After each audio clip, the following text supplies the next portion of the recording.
Chestnut Street, Part 1. I have been staying in this house for some time now. I grew up here, so I know every nook and cranny of this house. My parents moved out a while ago, leaving me here to take care of the place, I assume. They didn't say anything to me. They just packed their stuff and left. I guess they rent it out from time to time, as I've seen many people come and go. Some were cool, some were a-holes, but all in all, it hasn't been that bad.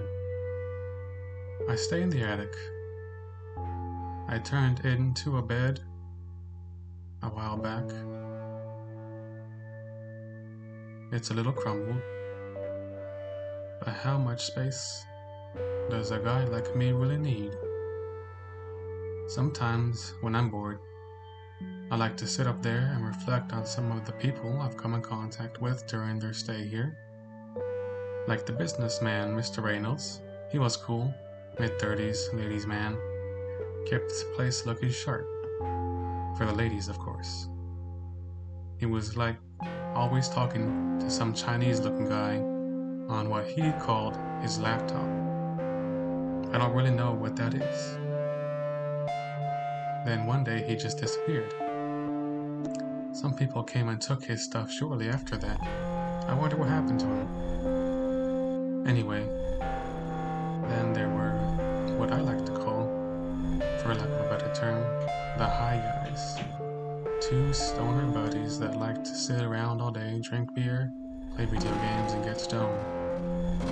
Who am I to judge anyone? To each their own, I always say. But then they trashed this place. I can't have that.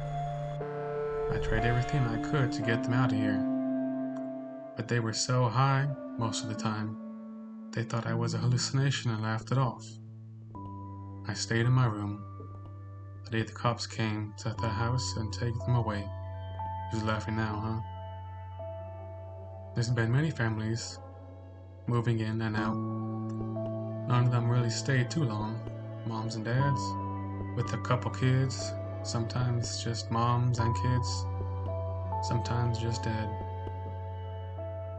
Aside from a few screaming matches and the sound of lovemaking on occasion, we all seem to pretty well get along. I really enjoyed playing with the kids though. They're so much fun, playing hide and seek, duck duck goose, games like that. It made me feel alive. I really miss those kids. But now there's Susan. She moved in about 6 months ago. Susan is amazing. She's single with no kids, though she does have a cat, Oscar. Oscar doesn't like me at all.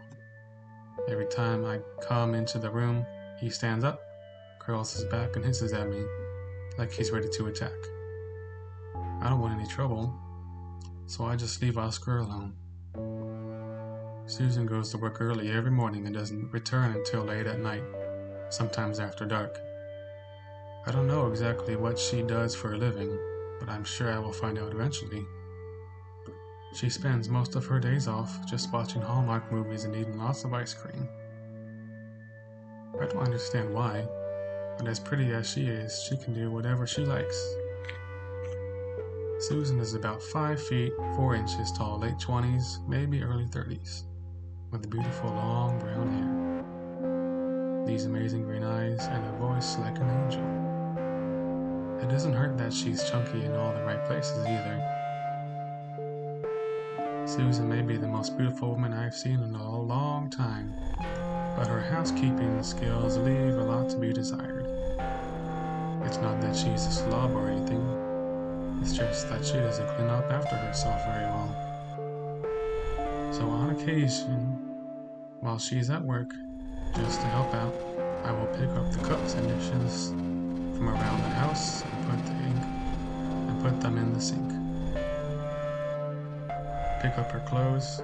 I don't know what kind of perfume she uses, but dang, she smells good. Anyway, I will put her clothes on the hamper, sweep the floor, turn the lights out, things like that. Nothing real major, just the basics. It always makes me happy to see the smile on her face. When she comes home and sees the house straightened up, she just stands there smiling and she always says, "Thank you."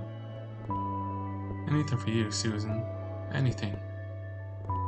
I'm so taken by Susan that sometimes at night I like to go stand at her bedroom door and just watch her sleep. She looks so peaceful. I would like nothing more than to lay beside her with my arms around her waist and just hold her. Maybe someday. I know it's only been a while, but I think I've fallen in love with her. I want to tell her how I feel.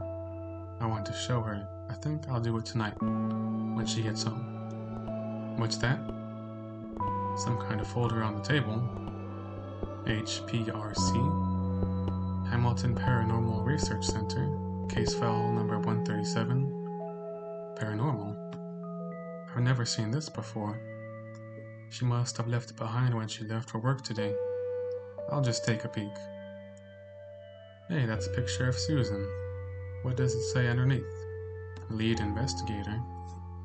Wow, sounds important. Here's a letter. I can barely read the writing.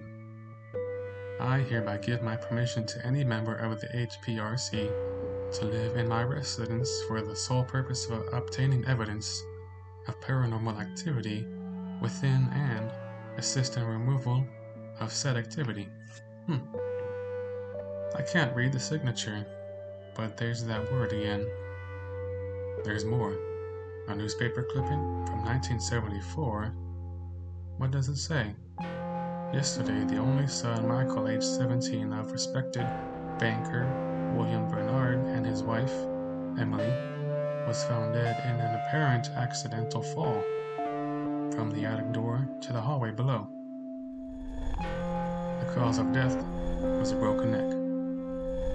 The incident occurred in their home located at 19 Chestnut Street. Wait, Michael Bernard? That's my name. And that's my address. Those are my parents. What? I'm dead? I can't be dead. I can see, I can feel, I can touch. I remember the fall. I remember getting up. I remember my mother coming up the stairs crying because I fell. Wait, she wasn't looking at me. She was looking at the dead me on the floor. I remember now. The two men in suits coming over and taking my body away. All my relatives coming over a few days later, dressed in black, crying, talking about I was too young to go. Go where? I didn't understand it then. I didn't go anywhere. I understand now. I'm a ghost. That explains everything. Why Mr. Reynolds never answered me when I talked to him. He couldn't see me. He couldn't hear me. Why the stoners thought I was a hallucination because in their altered state of mind, they could see me. Just thought they were imagining it. Why the parents of the children would always ask their kids, "Who were you talking to?" Then scream at me to leave their kids alone. They couldn't see me either. Why her cat hates me. Why my parents just up and left one day. I thought they left me the house. Come to think of it, I haven't seen them in years. And why Susan was always smiling when I cleaned up. It wasn't because I did it. She was looking for evidence of my existence. She wants to get rid of me. I don't want to leave. I like it here. This is my house. I'm not leaving without a fight. She wants evidence. I'll give her evidence. I really loved her. I helped her. I even tolerated her darn cat. Well, screw all that. I've been nice so far. But after this, no more Mr. Nice Guy. She should be home soon. I'll wait right here. So when she comes through the door, game on.